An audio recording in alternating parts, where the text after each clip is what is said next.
My name is Patrick Gannon. I'm president of the Downtown Sarasota Condo Association, the sponsor for this event here. I want to thank you all, welcome you all for being here. And special recognition for the folks who worked on bringing this event together, putting this on.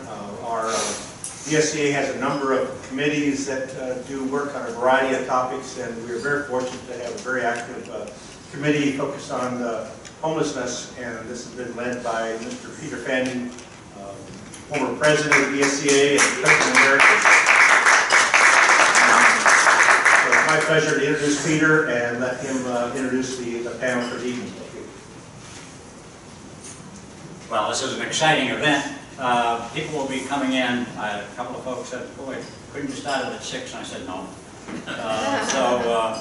We're going to get rolling right on our program tonight. In a comprehensive article regarding programs for the homeless on December 31, 2014, that's only 3.5 years ago, the lead-in by the reporter finished with this statement.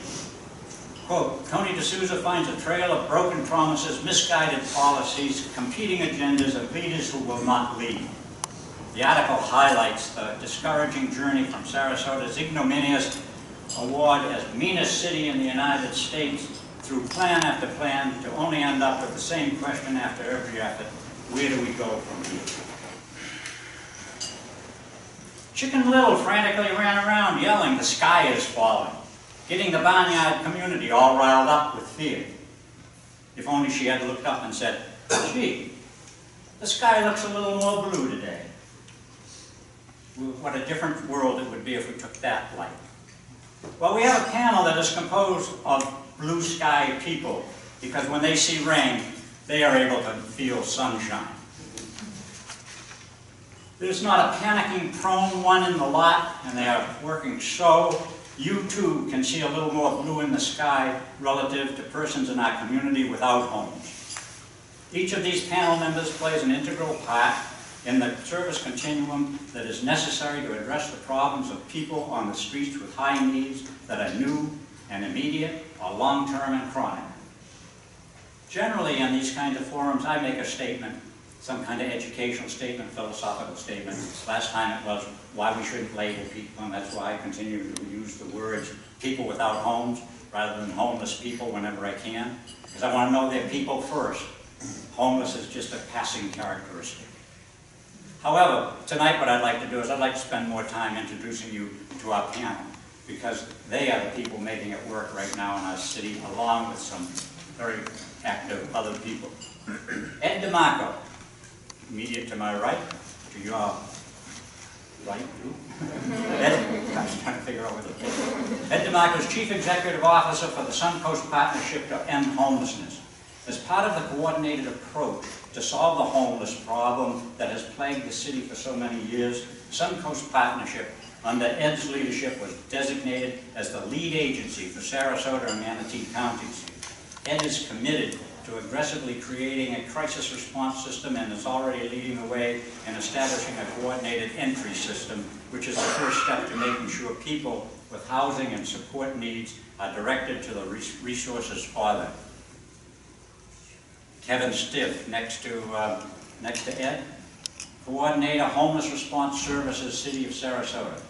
Most of us know Kevin as Captain Stiff, the hot cop.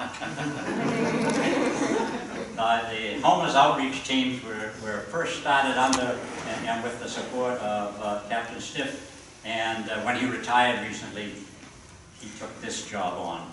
I don't know that he knew what he was getting into, but I'm sure glad he stayed in our community.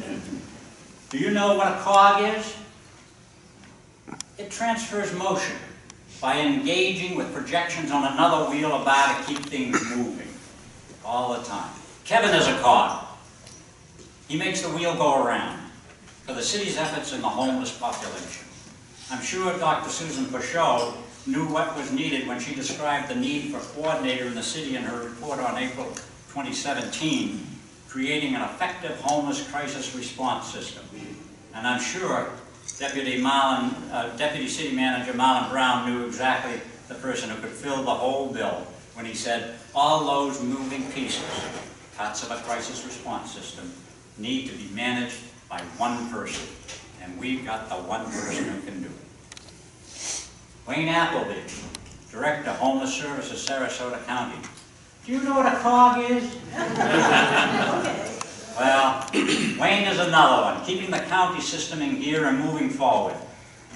He has 2 job titles, but if you follow LinkedIn, as I do, you see he has 7 jobs. That's the kind of man he is. Under one of the job titles, he is responsible to oversee and coordinate the implementation of county commissioners' priorities related to homelessness. Coordinating county commissioners, city commissioners, state governors. Okay. I do not know how Wayne always manages to keep that engaging smile every time I see him. He has seen them come and he has seen them go. Them being ideas and proposals as well as experts and politicians, and yet he keeps the wheels moving. He assures me, and I believe he is right, that with the people on this panel and the crisis response system plan, we will finally get the job done, solving the homeless problem. Mayor Charles Whiten. Like others tonight, Major Whiten, as Area Commander for the Salvation Army, has many responsibilities, which include programs designed to support and lift people up, which sometimes includes the need for a quality emergency shelter, emergency financial assistance programs, pathways of hope for family residential services, life recovery that includes drug and alcohol rehabilitation programs, daily feeding programs, and the program that I'm most impressed with, the Q-Life program. I have told people in my next life, I want the same job as I have had in this life. I love my job. But I want to work for Major Whiten, as a person in charge who always gives the credits for all successes to his staff and takes the criticism when there is any. Others may be cogs, but all wheels need strong spokes if one is to avoid breakdowns along the way. And we have a lot of spokes being proposed by Major Whiten. And then Judge Erica Quatermain. Here's a local career success story. A graduate of Pineview School, a member of Skiarees and Sailor Circus. That's the part I love the best. I go over the day and watch the Skiarees practice. I can't imagine. I just wish I could go back and see Judge Quatermain. University of Miami Law School graduate and assistant state attorney for the 12th Judicial Circuit. Before getting the call she only hoped could happen to her someday, appointing her to the 12th District Court of Florida as a judge. I've had the opportunity and pleasure to watch Judge Quatermain operate in her courtroom. Part social worker, part mother, and a whole lot judge and disciplinarian. She has the perfect makeup to be in charge of her own creation, the Comprehensive Treatment Court, and that allows her the latitude to see the strength of the jurisprudence system while dismissing the weaknesses, as she always does. She's a very positive person. No pitfalls will stop her. She will tell you she is less of a cog or a spoke, but don't you believe it. Go to the 7th floor of the Sarasota Courthouse and watch her in action. You'll want to know where you can pay admission.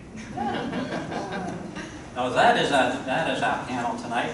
I'm going to turn over this shortly, but I want to just lay out a few rules. Please write any questions you have on an index card. They're passed out. If you need them, you raise your hand, we'll get them to you. Several of us will collect the cards during the presentation. Questions having a similar content will be lumped together to expedite the chances your basic questions get asked.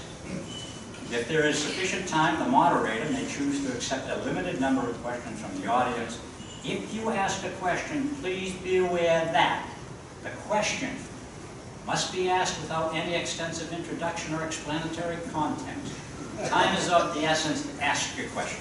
The question must be single-part question. Multiple 2- and 3-part questions will not be answered, and the person asking the question will be taken before Judge Quatermain. No.